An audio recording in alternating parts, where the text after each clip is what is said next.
Atos 9, versículos 3 a 9. É o texto da nossa meditação de hoje. Um texto muito conhecido até. Eu vou ler aqui na Nova Almeida Atualizada. Acompanha na Bíblia que você tem aí. Diz assim o texto sagrado. Enquanto seguia pelo caminho, ao aproximar-se de Damasco, subitamente uma luz do céu brilhou ao seu redor. Ele caiu por terra e ouviu uma voz que lhe dizia: Saulo, Saulo, por que você me persegue? Ele perguntou: Senhor, quem é você? E a resposta foi: Eu sou Jesus, a quem você persegue. Mas levante-se e entre na cidade, onde lhe dirão o que você deve fazer. Os homens que viajavam com Saulo pararam emudecidos, ouvindo a voz, mas não vendo ninguém. Então Saulo se levantou do chão e, abrindo os olhos, nada podia ver. E guiando-o pela mão, levaram-no para Damasco.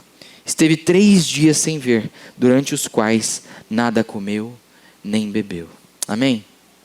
Quero te convidar a orar mais uma vez, antes de nós entrarmos aqui nesse texto. Senhor nosso Deus, nosso Pai, nós te agradecemos pela Tua palavra. E nós queremos humildemente pedir ao Senhor a Tua direção, a direção do Teu Espírito nesse momento, para que possamos compreender as verdades que estão aqui no Teu texto sagrado, ó Pai. Que o Senhor possa falar aos nossos corações e faça isso apesar de mim.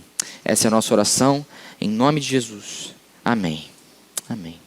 Aqui nesse texto, em Atos, o que está acontecendo? Um pouquinho antes, em Atos 8, tem muitas coisas, muitos acontecimentos em Jerusalém. Muita coisa acontecendo nesse momento aqui. Tem a morte de Estevão. Ali começa o início da perseguição da igreja, né? Começam a perseguir pessoas que eram chamadas de pessoas do caminho, né?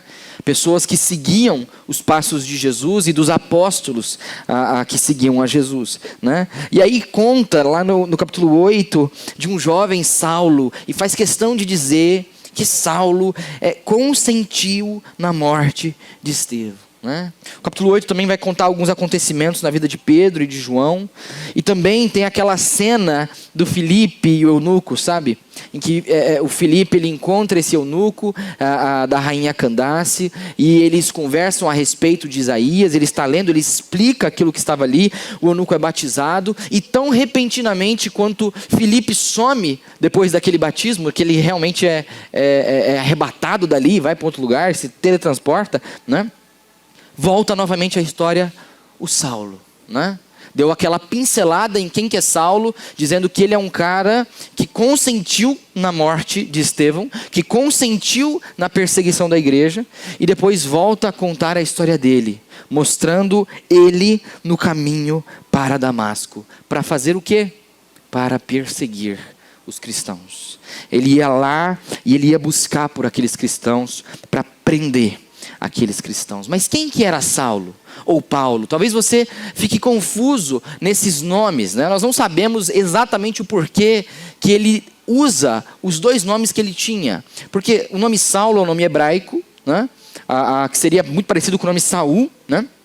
E o nome Paulo é um nome grego. E naquela época, a língua grega, ela era a língua escrita da época, né? Tinha a língua falada, a língua escrita, a língua dos judeus. A língua escrita universal ali do Império Romano era a língua grega, né? E Paulo, ele usava então esse nome. Parece que o próprio Paulo, ele quer fazer uma distinção, né? Como uma grande parte do Antigo Testamento, do Novo Testamento, perdão, foi escrita pelo próprio apóstolo ou por algumas pessoas próximas de Paulo. Por exemplo, o Evangelho segundo Lucas e Atos dos Apóstolos aqui foram escritos por Lucas, né? O médico de Paulo, o médico pessoal de Paulo. E ele era muito próximo do apóstolo Paulo, né? Então, talvez Paulo prefere fazer essa distinção. Antes de sua conversão, ele quer ser conhecido como Saulo. Depois da conversão, ele quer ser conhecido como Paulo. Porque Saulo é um nome hebraico, e antes da conversão, o que marcava a vida de Paulo era que ele era um fariseu, uma pessoa de um extremo conservadorismo judaico, né?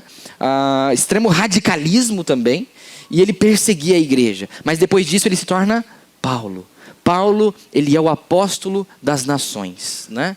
por isso usar esse nome grego que ele tinha, né? Mas nós não sabemos por que dele fazer isso. Ele escolhe fazer isso registrando aqui as suas cartas, registrando toda essa história a respeito da vida dele, de como o evangelho saiu de Jerusalém, foi ali ao redor até todas as nações, como é hoje, né? Mas nós temos uma descrição muito interessante sobre Paulo lá em Filipenses 3, não sei se você se lembra disso. Lá em Filipenses, no capítulo 3, o próprio Paulo, ele menciona algumas coisas sobre ele que são interessantes para nós olharmos para esse grande momento de conversão do apóstolo Paulo. Ele diz lá em Filipenses 3 que ele é um homem que foi nascido judeu. Ele se diz um hebreu de hebreus. É como se ele fosse um hebreu de raça. É um judeu, um israelita de raça mesmo. Sabe, de uma linhagem pura. Não foi contaminado com nenhum dos outros povos a linhagem dele, né? Ele se identifica como alguém que é um homem nascido judeu e um judeu puro, né? Circuncidado ao 8º dia, como mandava a lei judaica. Ele era da linhagem de Israel, da tribo de Benjamim. Um hebreu de puro sangue. Quanto à lei do Senhor, ele era um homem muito zeloso, né? Ele pertencia ao grupo mais radical que existia, que era o grupo dos fariseus. Era um perseguidor da igreja, que se via como irrepreensivo na lei. Ele era irrepreensível, né? Esse é Paulo. E mesmo diante disso, Paulo também tinha um grande privilégio naquele tempo. Ele também era um cidadão romano, né? Paulo usa isso a seu favor para espalhar o evangelho também pelas nações, para postergar a sua própria prisão, né? E para conseguir chegar cada vez mais longe. E aí chega no momento, no capítulo 9, em Atos, como nós lemos aqui, a narrativa toda nos prepara para esse momento, para o momento da conversão de Saulo. Né? Primeiro é apresentado como um jovem que está com as capas daqueles que apedrejavam Estevão, ali aos seus pés. E dá muita ênfase lá em Atos capítulo 8, verso 1, de que Paulo consentiu com esse martírio de Estevão. Né? Ele consentiu com aquilo. E em seguida disso se inicia uma grande perseguição da igreja, as pessoas se espalham pelas nações ao redor. E aí chega esse momento onde Paulo está indo para Damasco, para continuar perseguindo aqueles que se espalharam, né? Ele desejava destruir a igreja, ele desejava encontrar os fiéis a Jesus Cristo a todo custo, e ele tinha uma carta de autorização do sumo sacerdote para prender essas pessoas, né? Para de alguma forma acabar com a vida dessas pessoas, colocando elas na cadeia até que elas neguem a Cristo, né? Só que ao invés dele chegar a Damasco e encontrar os cristãos no caminho para Damasco, o próprio Senhor Jesus encontra Paulo, né? O próprio Senhor Jesus encontra esse jovem Saulo, um jovem fanático pela lei judaica, e o questiona: por que você me persegues? Saulo aqui, ou Paulo, se eu falar Saulo ou Paulo, você sabe que é a mesma pessoa, mas ele se deparou com uma situação única diante do Deus extraordinário. E ele não teve alternativa a não ser crescer com isso aqui. A conversão de Paulo é um grande exemplo de uma história de crescimento espiritual. Uma história de mudança completa. Uma mudança total de rota. De um extremo para o outro. Ao invés de destruir a igreja, ele passa a plantar igrejas e a favorecer o crescimento dessas igrejas e cuidar dessas igrejas à distância, né? É uma mudança radical que acontece com ele. E ele experimenta um grande crescimento espiritual, que é interessante de nós olharmos. Aqui na história de Paulo, nós aprendemos algumas lições sobre o crescimento espiritual, né? O que nós podemos aprender sobre crescimento com essa conversão do apóstolo Paulo? Primeiro, nós podemos aprender que existe ambiente para o crescimento espiritual. Existe um ambiente apropriado para o crescimento. E esse ambiente é a dificuldade. Não é a prosperidade. Não é a calmaria. Não. O ambiente propício para o crescimento espiritual é a dificuldade, né? Toda a experiência que Paulo vive nesse momento aqui, em Atos 9, dos versículos de 3 a 9, é uma experiência que ele vive ainda jovem, um perseguidor da igreja. Isso culmina na conversão dele.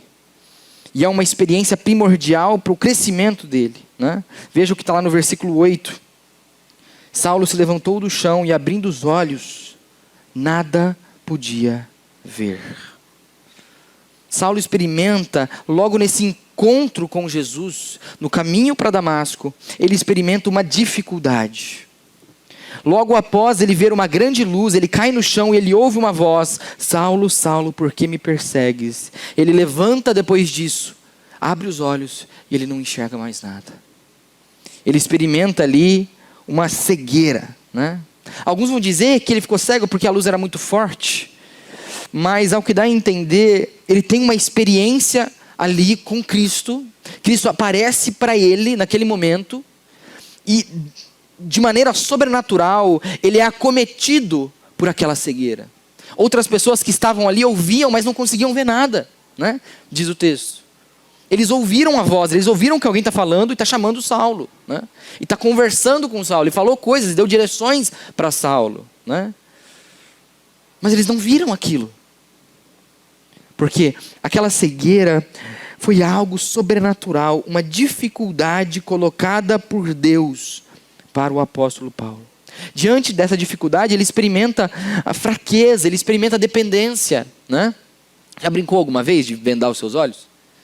De ver como você fica vulnerável, né? Você não enxerga para onde você está indo, você não sabe se tem um degrau, se não tem. Você não sabe se vai bater na porta, se não vai, se está indo na direção certa ou na errada. Então é uma experiência, uma dificuldade que enaltece uma fraqueza nossa, né? Perdemos um sentido básico que nós temos, que é a visão. E esse foi o ambiente ideal para a conversão de Paulo. Onde ali ele se encontra incapacitado de continuar perseguindo a igreja. Jesus apertou o freio dele ali, né?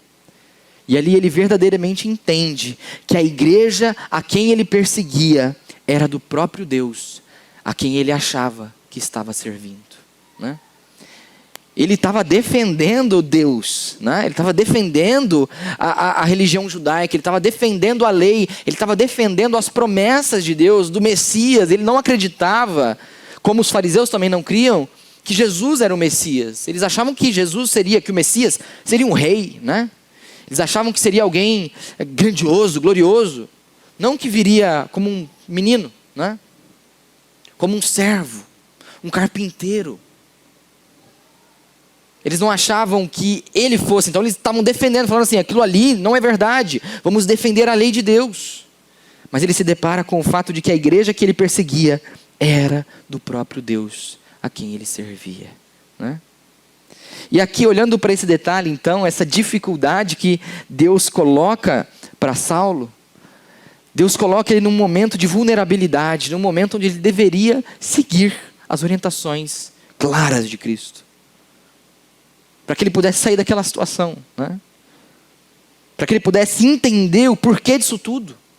Por que do nada, no caminho para Damasco, eu fui parado por uma luz brilhante e era o próprio Jesus? Por quê? Ele tinha que aceitar aquela situação de dificuldade. E naquela situação, seria o ambiente correto para o crescimento, né? Nós podemos aprender com isso de que a dificuldade, muitas vezes, é o ambiente para o nosso crescimento espiritual. Muitas vezes, Deus tem lições para nós que só serão aprendidas em meio às dificuldades. A dificuldade, ela muda a nossa perspectiva. A dificuldade muda o nosso olhar. Ela nos dá mais capacidade. Ela nos ajuda. Ela é como se fosse... Ela engrossa um pouco a nossa pele, sabe? E a gente consegue suportar mais coisas, não é? Dificuldade faz de nós pessoas mais fortes. E é um ambiente propício para o crescimento espiritual, né? Muitas vezes nós olhamos para as dificuldades como um ambiente para murmuração, como um ambiente para tirarmos algum tipo de atenção das pessoas, né? Infelizmente, às vezes fazemos isso. Parece que nós temos mesmo uma carência de atenção. E temos. Nós gostamos de ser ouvidos, nós gostamos de ser importantes. E muitas vezes nós usamos as dificuldades que nós passamos para tentar, de alguma forma, atrair alguma atenção para as nossas vidas, né? Às vezes de maneira intencional, muitas vezes não intencional. Mas nós temos que entender que a dificuldade, ela não deve ser vista como um meio para a nossa murmuração. Não. A dificuldade precisa ser enxergada como um ambiente do crescimento. Isso nos ajuda a lidar com a própria dificuldade, sabia? Porque a impressão que eu tenho é que quando a gente murmura e reclama, diante das dificuldades, parece que elas demoram mais para passar, né? Parece que o tempo passa mais devagar, parece que nunca vai acabar aquilo. Eu me lembro de uma dificuldade bem besta que eu tive na minha vida, na minha infância, que foi uma vez que eu desobedeci minha mãe. Vou falar porque ela não está aqui. Eu desobedeci minha mãe. Ela não está, né? Estou olhando aqui, não está.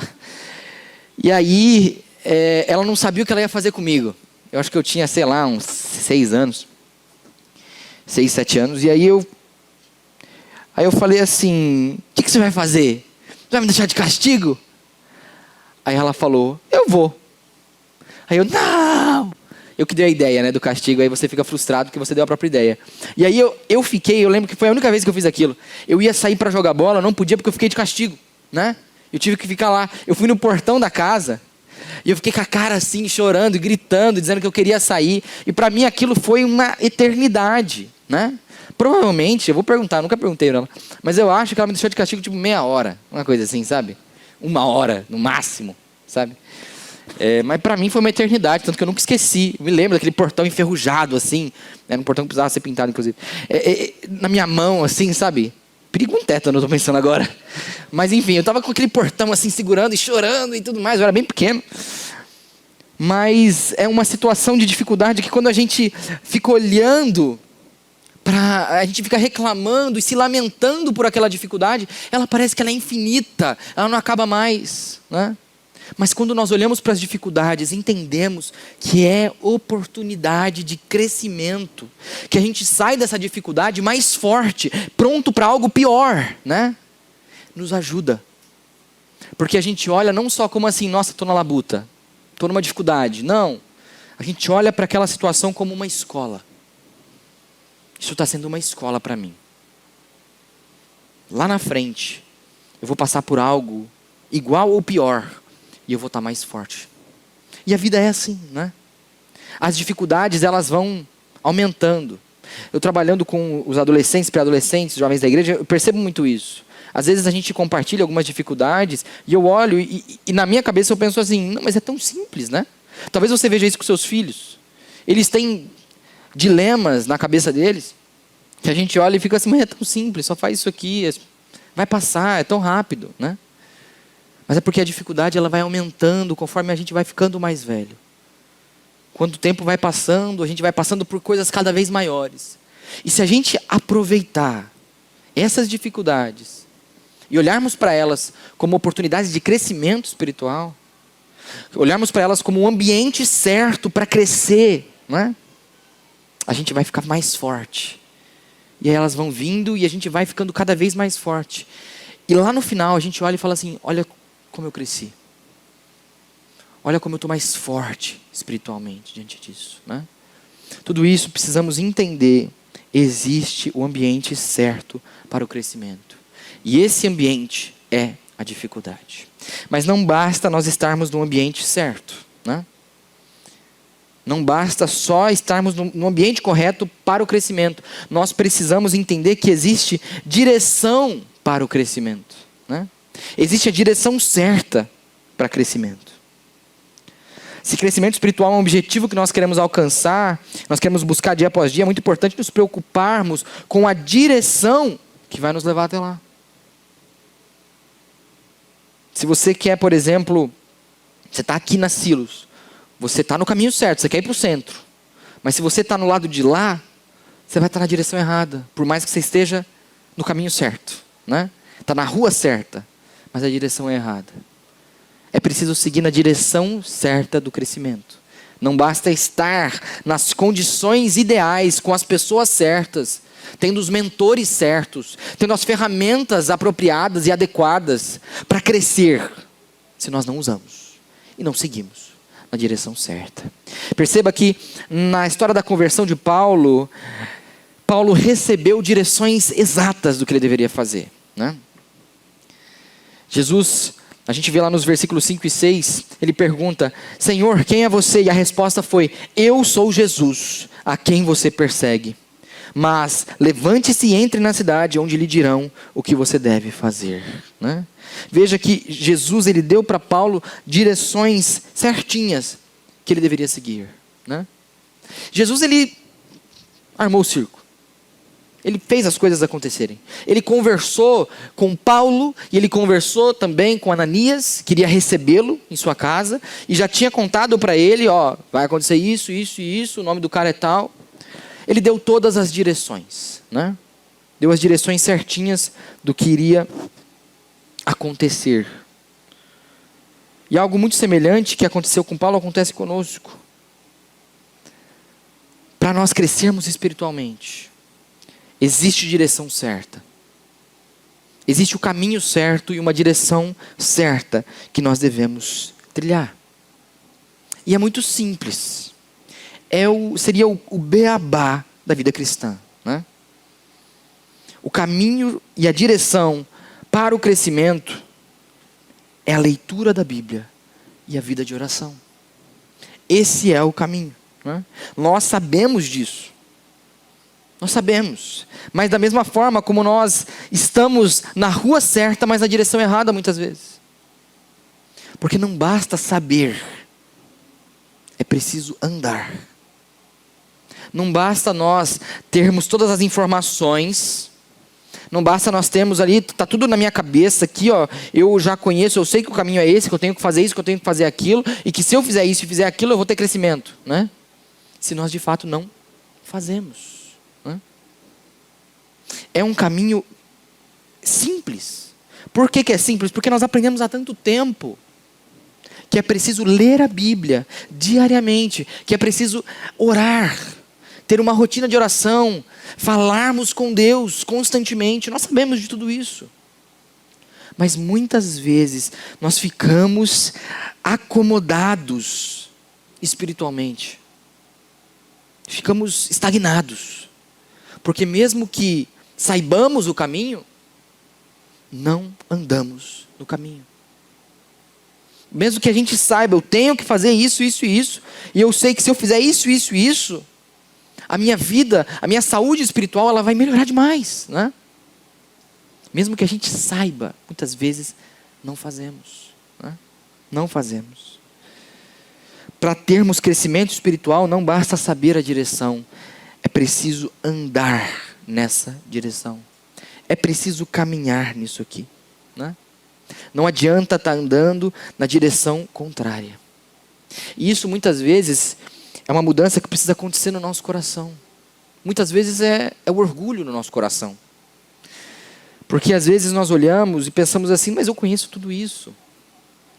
Às vezes você assiste uma aula, assiste um sermão, você participa de um estudo bíblico e em nosso coração, muitas vezes, nossa atitude é assim, não, isso aí eu já conheço.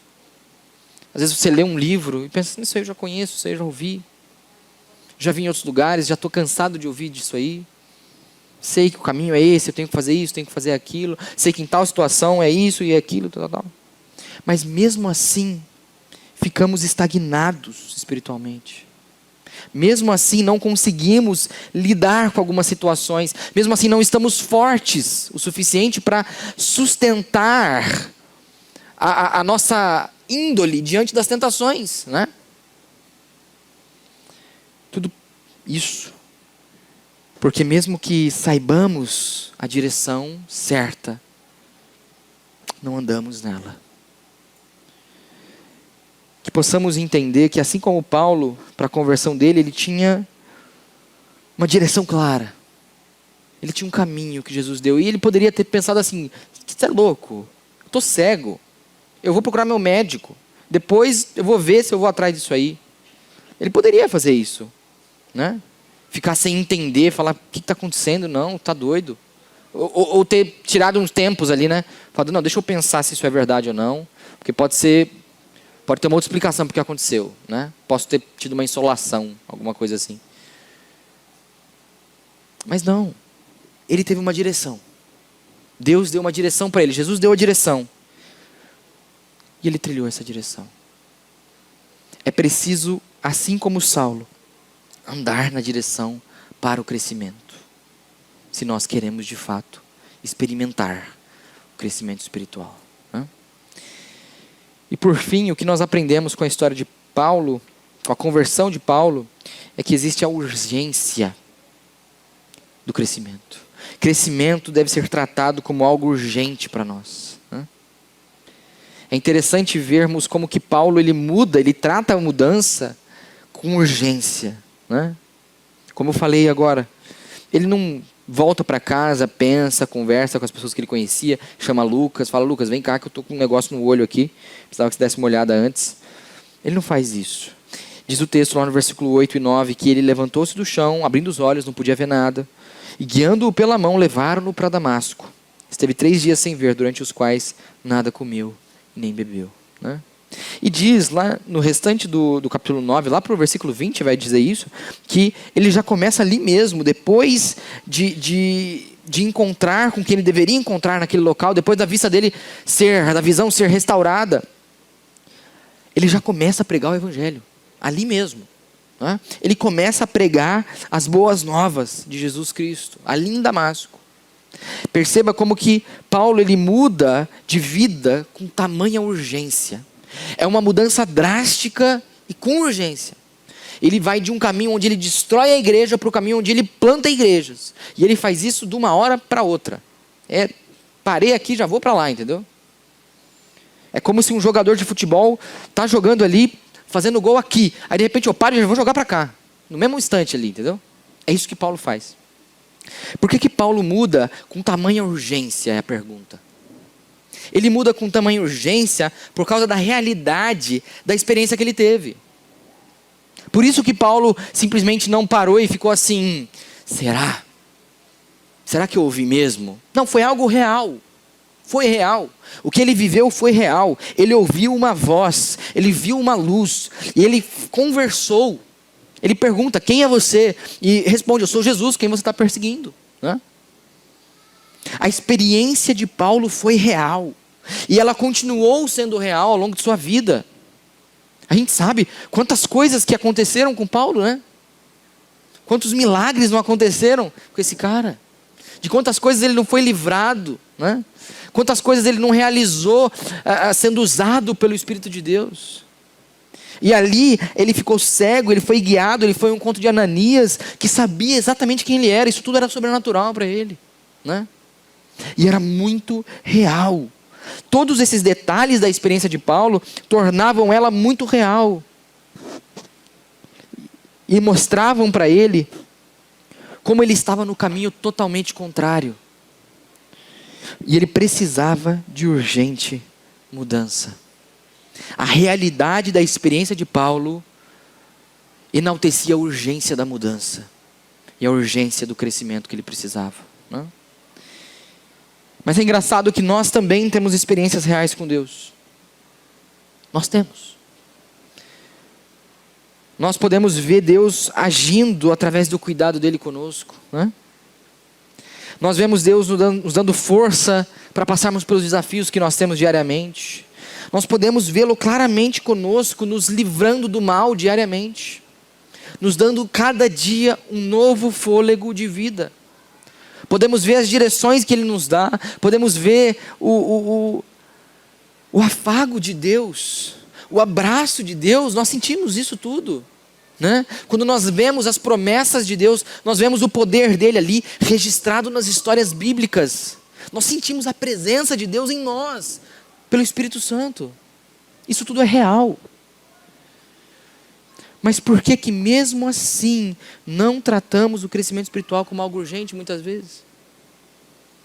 Por que que muitas vezes, mesmo assim, mesmo com experiências reais com Deus diariamente, nós não buscamos crescer em meio às dificuldades e continuamos murmurando, né?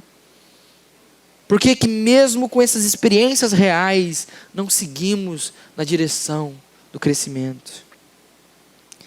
Eu acho que nós não tratamos o crescimento como algo urgente, porque nós não estamos convencidos que nós precisamos crescer. Muitas vezes achamos que assim, não, tá bom. Tá bom. Comparado às pessoas que eu conheço, tá excelente. Eu convivo com pessoas que sabem quem é Jesus, mas não se importam com isso, né? Nem na igreja vão todo domingo. Não participam de nada durante a semana, não oram antes das refeições. Eu estou bem demais, né? Mas a realidade é que quando se trata de crescimento espiritual, sempre existe algo a mais que nós podemos fazer. E sempre existe espaço para o crescimento, né? Muitas vezes nós experimentamos alguns sintomas da falta do crescimento espiritual. Às vezes nós temos dificuldade de nos comprometer, seja com algum ministério, seja com alguns propósitos que nós fazemos com Deus, né? Deus, eu vou fazer isso aqui todo dia. E a gente não consegue. Deus, eu vou frequentar todas as atividades, vou participar disso, participar daquilo, e a gente não consegue.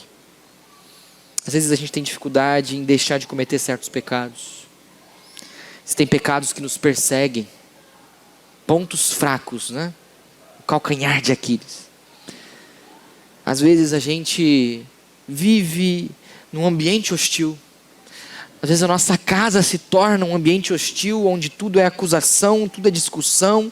E quando você vai ver, a razão é a razão boba, né? Às vezes nossa fé desfalece quando Deus nos decepciona. Quando Ele não faz o que a gente quer, mas Ele faz o que a gente precisa, né? Às vezes a gente percebe um vazio no nosso dia, na nossa vida, que faz com que levantar pela manhã se torne algo muito difícil. Tudo isso nos mostra como nós precisamos de crescimento espiritual. Como nós precisamos ser dia após dia preenchidos pela presença de Deus, né? Nós precisamos disso. Por isso que deve ser algo urgente. Gostaria que nessa noite nós pudéssemos ser muito sinceros conosco, em nosso íntimo. Só você sabe aquilo que se passa no seu coração, só você sabe o que acontece no seu dia a dia, só você sabe as suas motivações, você e Deus, né? E eu queria que a gente tivesse um momento de orar, em que você fosse sincero consigo mesmo.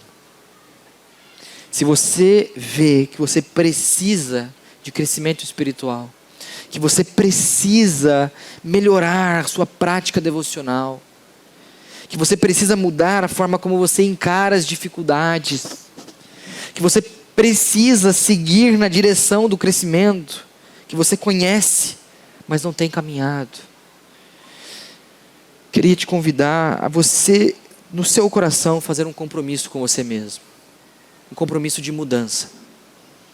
E de mudança urgente. Que a partir de hoje, possamos tratar a nossa vida espiritual como algo urgente. Como uma prioridade. E assim, a gente esteja cada dia mais próximos de Deus. Próximos do que Deus quer para nós.